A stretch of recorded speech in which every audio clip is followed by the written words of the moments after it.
Cévennes, c'est une entité géographique d'abord, c'est un territoire. Et Cévennes, c'est aussi le nom du parc national pour lequel je suis missionnée, qui englobe 90 000 hectares de cœur de parc et plusieurs centaines de milliers d'hectares, donc l'équivalent d'un département. Le bois, c'est aussi une source de substitution par rapport à des énergies fossiles ou par rapport à des matériaux type béton, etc., qui sont moins nobles sur le plan écologique.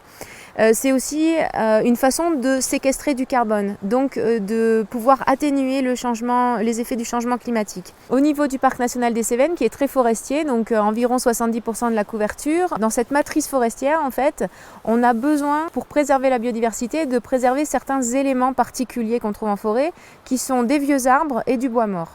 Ces deux éléments-là, on va les trouver que dans des secteurs qu'on laisse évoluer librement. On va conserver des îlots de sénescence, donc qui sont des parties qui ne sont pas exploitées dans des grandes zones en production.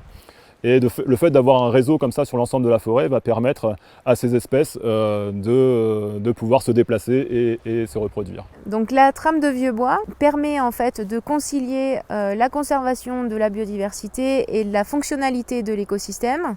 Et en même temps, on va pouvoir produire du bois. Ça va à la fois permettre ce stockage de carbone, parce qu'en fait, du carbone, on en stocke énormément dans les sols forestiers, et notamment les sols forestiers qui sont anciens, qui sont bien constitués. Et en forêt gérée, on va produire ce bois, ce matériau noble au niveau écologique. En même temps, on va conserver quelques arbres habitats ou des îlots de sénescence, en soustrayant une petite partie à la production, mais qui ne va pas mettre à mal l'économie ou ce rôle de fonction par rapport au carbone et remplir par contre en parallèle les autres fonctions.